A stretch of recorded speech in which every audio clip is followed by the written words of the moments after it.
Morjesta. Tervetuloa meidän yhteiswebinaariin V-Securen ja SmartWattenin yhteiswebinaari, jossa tänään päästään porisemaan kahdesta eri aiheesta, joista toinen on älykäs vedenmittaus ja toinen on sitten tietoturva kiinteistöissä. Meillä on tänään ilo ja kunnia olla täällä meidän huikeassa studiossa. Minä olen Teemu Ollilainen, V-Securen toimitusjohtaja, ja tänään puhun tietoturvasta. Ja huomenta vaan kaikille. Minun nimi on Kari Haahtela ja työskentelen SmartWattenilla myynninjohtajana. No niin, mahtavaa. Ja niin mulla on sulle heti ensimmäisenä tosi tyhmä kysymys, kun olen miettinyt aina tätä, että miksi sitä vettä niin pitää mitata sen enempää, että lasku tulee. Niin onko siinä niin mikä ilo sitä on niin mitata tarkemmin, että mikä homma? Just tämä ihan tosi hyvä kysymys. Ja tässä veden mittauksessakin pätee se vanha totuus, eli se mitä et mittaa, et voi johtaa. Ja jos ensimmäisenä mietitään pikkasen enemmän silleen päin, että niin kuin toisinpäin, että jos ei mitata reaaliaikaisesti tai tarkasti vedenkulutusta, niin se johtaa hyvin nopeasti sitten semmoiseen tilanteeseen, että niihin asioihin voidaan puuttua pelkästään reaktiivisesti. Ja käytännössä tämmöistä aitoa reaaliaikaista kehittämistä ei voida tehdä, ja nimenomaan niin kuin veden osalta tämä on aika isokin kysymys, koska sitten niin kuin, merkityksellistä, koska sitten kustannukset alkaa näkymään aika piakkoin siellä sitten. Ja vuodotkin saattaa jäädä ihan kokonaan sitten huomaamatta, ja pahimmassa tapauksessa sitten kustannukset voi olla paljon enemmän kuin se pelkkä veden hinta. Sitten jos taas mietitään silleen, että seurataan tarkasti ja analysoidaan tarkasti sitä kulutusta, niin se tilanne on täysin päinvastainen, eli tämä näkyy myöskin positiivisesti sitten siellä kustannuksissa. Eli se voidaan sitten myöskin tarkalla seurannalla vähentää sitä manuaalista työtä, välttää mittarilukemavirheitä ja tämmöisiä mittarilukemien uudelleen tarkistuksia. Ja aika moni meidän asiakas käyttää tätä tarkkaa dataa sitten myös ihan omassa vastuullisuusraportoinnissa. Niin just. Kyllä.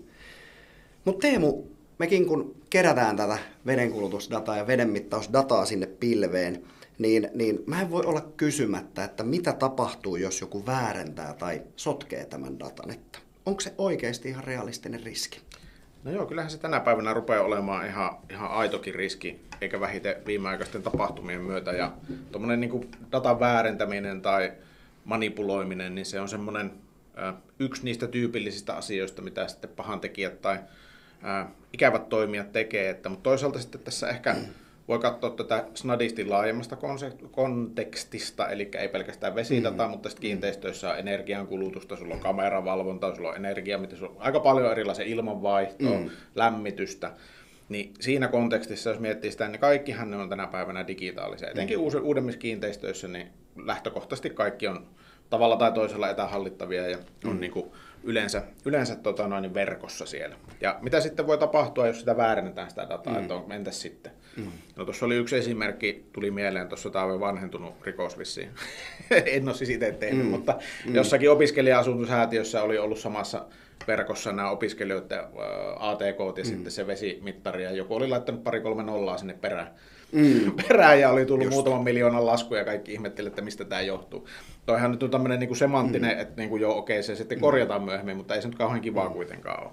Että se, niin kuin, mitä siinä voi tapahtua, niin sitten se data vääristyy, tehdään vääriä johtopäätöksiä. Esimerkiksi nyt sitten teidän näkökulmasta ne vuodot jää sinne piiloon, että ei huomata sitä ja sitä kulutetaankin, että jos joku naapurin jäskä haluaa kastella puutarhaansa eikä maksaa siitä, niin sitten väärentää sitä dataa mennessään ja saapi käyttää ilmaiseksi.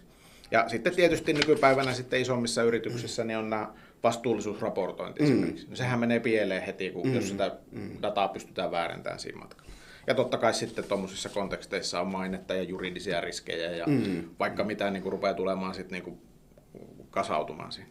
Ja yksi semmoinen esimerkki vielä mainittakoon tässä kohdalla oli, tämä nyt on tuolta Amerikan Yhdysvalloista, MGM Resortsin vuonna 2023 siellä tapahtui tämmöinen, eli tässä on tietysti hotellikonteksti, mutta yhtä kaikki siinäkin mentiin yhdestä kohdasta sisään, saatiin koko infrastruktuurihallintaa, tappiot oli $100 miljoonaa ja luokkakannetta. Niin kuin Amerikassa on tapana, niin aina tämä class action suit, eli luokkakanne sitä vastaan, kun sieltä vuoti asiakastietoja ja näin pois. Mutta yhtä kaikki, siinäkin, olikohan se nyt sitten, muista minkä järjestelmän kautta sinne sitten mentiin, mutta se, että niin kuin yksi murto, niin se koko ekosysteemi kärsii. Niin kyllä se niin kuin on sillä niin kuin oikeasti todellinen riski. Se datan manipulointi ja yleensä toi, että kyllä se niin kuin tietoturva pitää olla niin kuin, osa sitä arkkitehtuuria, eikä vaan semmoinen niin kuin lisäpalikka siinä sitten kokonaisuudessa. Just näin, eli isoista asioista ja myös isoista kustannuksista todella voi olla kyse. Mutta miten sitten, kun välillä alkaa miettimään, että no voiko tämmöisillä niin kuin yksittäisillä kiinteistöillä olla tietoturvan kannalta merkitystä, tai meilläkin nousee välillä kysymyksen, että minkä takia sen Pihtiputaan mummon pitäisi kiinnostua siitä oman kiinteistönsä tietoturvasta, niin miten Teemu, voiko yksittäinen kiinteistö sitten aidosti muodostaa uhkaa? No joo, kyllä tämä Pihtiputaan mummo tuntuu olevan aika usein keskusteluaiheena, mutta ehkä joskus joku Pihtiputaan mummo meille soittaakin sitten, mutta siis yhtä kaikki voi olla, siis, ja nimenomaanhan se on sillä lailla, että mitä mä tuossa äsken sanoinkin, se datamanipulointi, joo okei, se on niinku yksi, mikä sitten on ikävä yllätys, jos tuleekin vesilaitokselta tai sähkölaitokselta miljoonan lasku, niin kyllähän sitä on vähän tylsä lähteä selvittelemään. Ja sitten toisaalta, mikä nyt on niinku semmoinen kans hirmu suosittu tapa, niin kuin, pahantekijöillä rahastaa, niin on kiristyshaittaohjelma. Eli esimerkinomaisesti nyt, vaikka se on se yksittäinen kiinteistö, niin on se aika ikävä, jos siellä menee lämmityslaitteet lukkoon ja lähetetään viestiä, että lähetä yksi bitcoin, niin avataan tämä.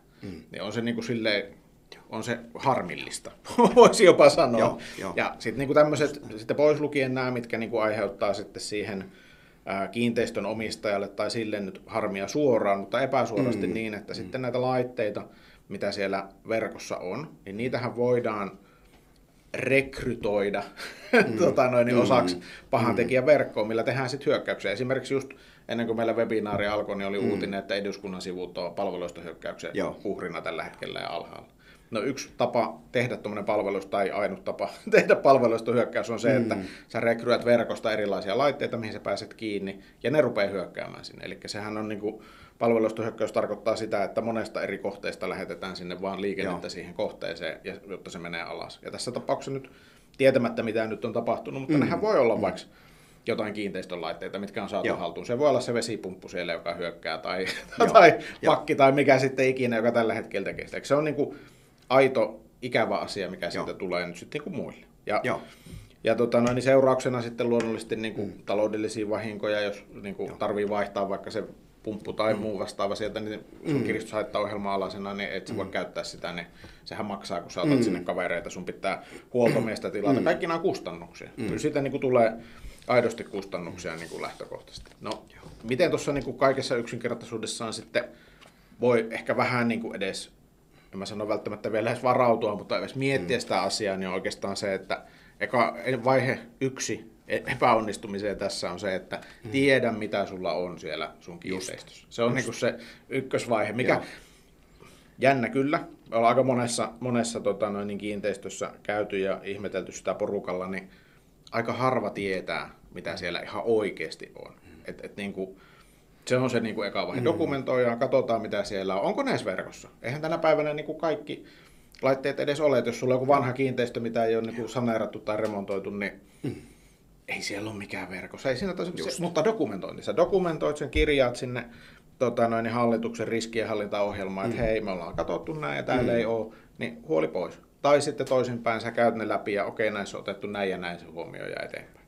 Ja pitää huoli niistä, että niissä päivitykset on kunnossa ja tämmöisiä asioita. Mutta se tietoturvan ei tarvitse olla vaikeaa. Sitä helposti tehdään vähän semmoinen mörkö, että no tietoturva, ei minä en tietoturvaa, kun se on iso juttu ja ei pysty, ei kykene. Mutta oikean kumppanin kanssa, niin sehän onnistuu erittäin helposti. Eli oikeastikin, niin eihän me tehdä sitä oikeasti vaikeaa. Autetaan ymmärtämään sen ja katsoa, mikä siinä on humpa.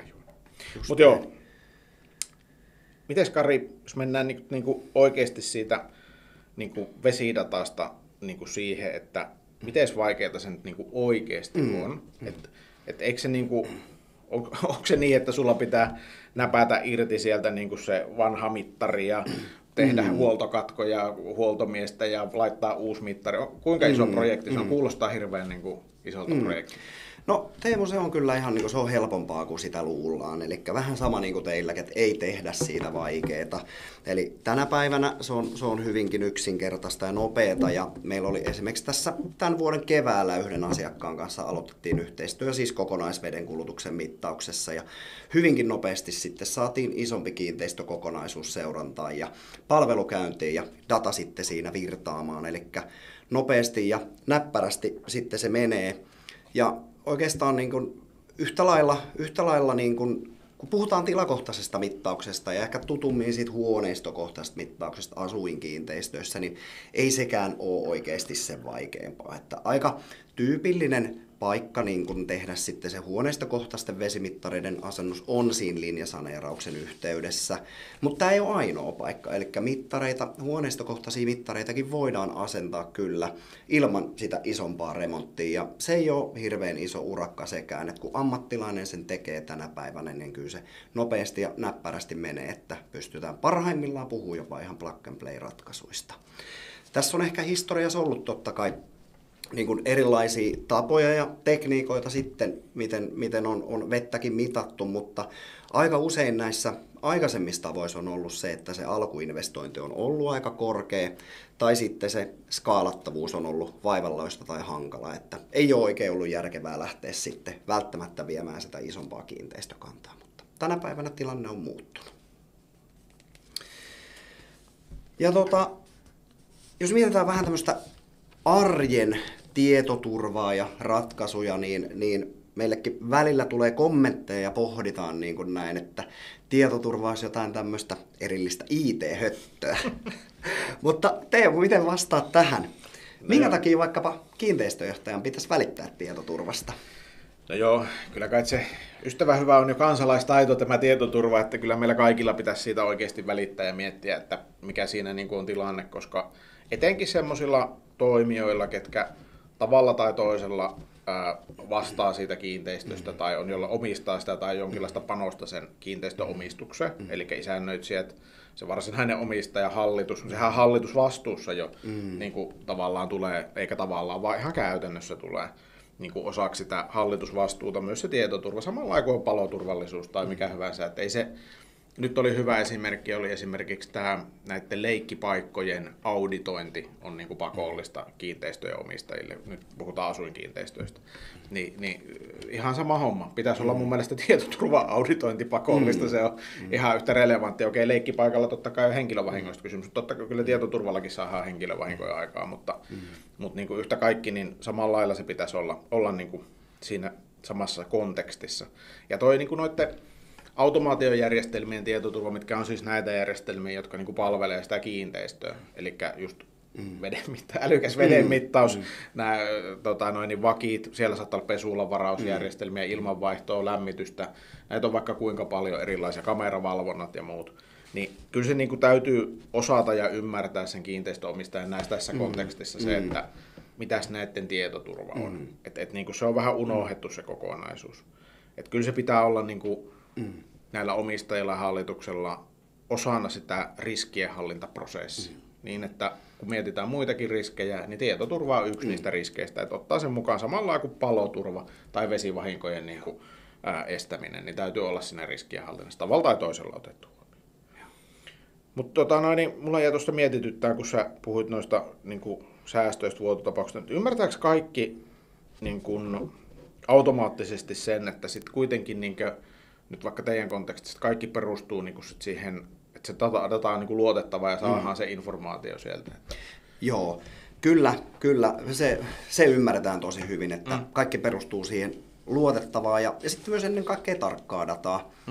Ehkä yhtenä esimerkkinä meillä oli tuossa jokin aika sitten VR:n kanssa löydettiin meidän palvelulla yksi aika isokin vuoto yhdestä heidän kohteesta, mikä oli hankalassa paikassa sitten niin he pääsivät sitten sen jäljille ja pysäyttämään sen vuodon sitten, eli siinäkin ihan isosta vuodosta oli kyse.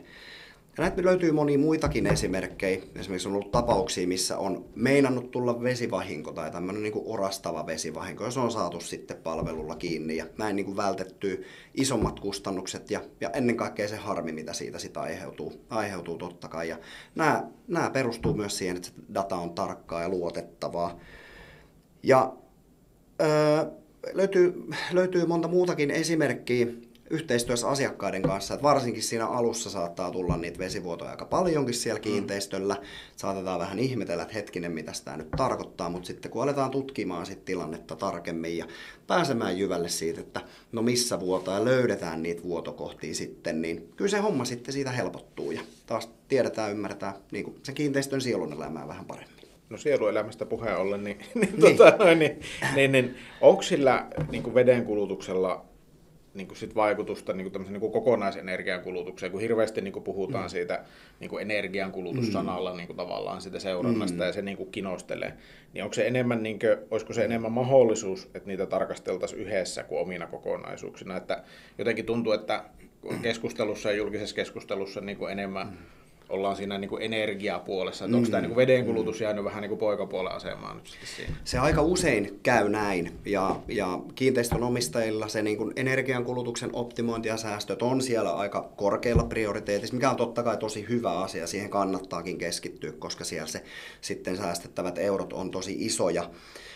Mutta Smart Vattenilla me halutaan katsoa tätä asiaa vähän laajemmin, eli niin kuin todellisuudessa, jos haluaa kaikista parhaimmalla tavalla optimoida sitten myös sen energiankulutuksen siinä kiinteistöllä, niin se vesi pitää ottaa mukaan siihen yhtälöön.